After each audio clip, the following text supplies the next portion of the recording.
Ó, Gabriel Moscardo no PSG e já saindo agora, eu vou te explicar essa história. Gabigol por Yuri Alberto, pode rolar negócio? E o Terãs, será que é uma boa? Aquele ex-Atlético Paranaense que está no México, sim, o Corinthians está de olho. Gabriel Moscardo, é muito difícil, gente, que não seja transferido já nessa janela. Que talvez nem vista mais a camisa do Corinthians, porque a grana que os caras estão sinalizando para oferecer é coisa de louco, é coisa de 25 milhões de euros. Você pode estar imaginando aí, pô, mas Moscardo tem que vender por mais, tem que vender por 30. Esse é o desejo do Augusto Melo, que tem um grande problema, ele não assumiu ainda. Então, ele realmente tem pouco controle sobre, especialmente, algo tão importante.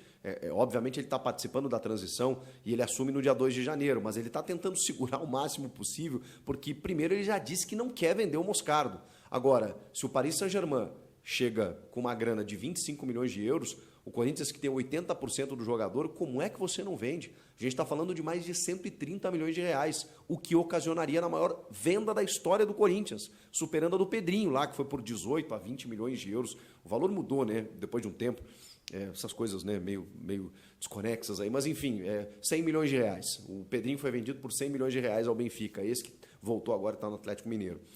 Pois bem, o Moscardo seria por muito mais. Não tem como segurar, gente. O clube depende desse fluxo de caixa para sobreviver. E é um grande clube da Europa, isso seduz o jogador também. Ele é muito jovem, tem um grande potencial. É muito difícil, cara. É muito difícil. Se chegar a proposta, ele sai agora. A conversa existe. Isso existe. Corinthians e Flamengo conversam por Gabigol. E aí você tem informações de lá a cá, de repasse de jogadores, do quanto seria interessante, porque o Gabigol tem mais um ano de contrato e, vale dizer, desde que a gente começou a falar sobre o Gabigol, e ele mesmo, depois da entrevista do Podpah, disse que tinha uma renovação encaminhada, que possivelmente fosse o último ano dele de Flamengo, essa renovação ainda não foi assinada. Essa renovação ainda não aconteceu, e não aconteceu porque há uma conversa entre Corinthians e Flamengo. E, obviamente, o Flamengo quer sair numa boa do negócio, porque sabe que tem um ativo importante, que é o Gabriel Barbosa, de 27 anos, ainda com muito potencial. E sabe que o Corinthians quer. Por outro lado, o Augusto Melo quer ter no Gabigol a sua grande bandeira da chegada do começo da sua gestão, trazendo um cara de grande nome aí para ser o líder técnico desse time a partir de 2024. O Corinthians que liberou muitos atletas e quer contratar nomes de peso. Um deles seria o nome do Gabigol. Que ele já falou que tem a cara do Corinthians, e eu acho também que facilmente se identificaria com a Fiel. E ele mesmo já disse, né, numa entrevista recente no Altas Horas, dizendo que o Santos, beleza, foi o seu time formador, mas que ele tem essa conexão, né, essa afinidade aí com o torcedor do Corinthians. Então, assim, a conversa existe. A gente já falou no Fausto Vera, que é uma ideia do Flamengo. O Flamengo gostaria de ter o Fausto Vera, então isso ainda está meio, né, obscuro. Agora, o Thiago Fernandes trouxe a informação de que houve uma sugestão da troca pelo Yuri Alberto. E aí eu pergunto a você, porque assim, o Corinthians cedeu muitos jogadores para obter os direitos federativos e econômicos do Yuri Alberto. 50%, tá? 50% é o que o Corinthians tem do Yuri. Mas é um jogador de 22 anos, de muito potencial de mercado, mas que vem de uma temporada horrorosa. Se a do Gabigol não foi boa no Flamengo, ele tem 20 gols. O Yuri tem 15. Mas o Yuri, tecnicamente, sendo titular, né, quase todos os jogos, deixou a desejar em vários momentos. Tecnicamente mesmo, né, em algumas finalizações bizarras, né, em alguns erros técnicos grossos, né, terríveis. O Yuri Alberto fez uma temporada muito ruim, apesar de números não tão ruins, porque ele era o único centroavante, ele não tinha nenhuma sombra.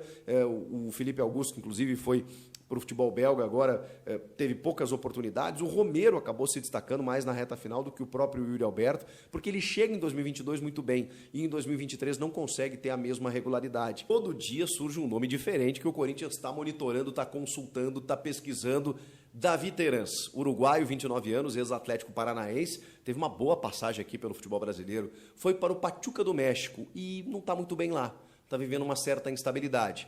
O Jorge Nicola conseguiu apurar, com uma fonte dentro do Corinthians, que existe um monitoramento que inclusive a comissão técnica considera o Terans um ótimo jogador, e ele é realmente, e que o Corinthians está observando. Observar, evidentemente, é muito diferente de fazer uma sondagem, de fazer uma proposta, mas está dentro do centro de análise de mercado. O Davi Terans eu acho um baita jogador. Olha, eu acho que esse sim, a gente viu muitos jogadores saindo do Corinthians, especialmente no meio-campo, Juliano, Renato Augusto. Ele faz a meia, é um meia atacante, bate muito bem na bola, foi responsável aí por uma grande campanha do Atlético Paranaense em 2022, se não me engano. Ele é muito bom e eu acho que seria excelente. Ele tem um valor de mercado de 4 milhões de euros, o mesmo valor que o Corinthians teria oferecido pelo Alan Patrick do Internacional, por exemplo. Então dá para você destinar para um jogador até mais jovem e que pode dar um retorno interessante. Eu gosto da ideia do Davi Terans. Acho que, embora ele não esteja bem no futebol mexicano, conhece o futebol brasileiro, foi bem no Atlético Paranaense e tem características interessantes que se encaixariam muito bem nessa equipe do Corinthians. Vocês não acham? Eu acho.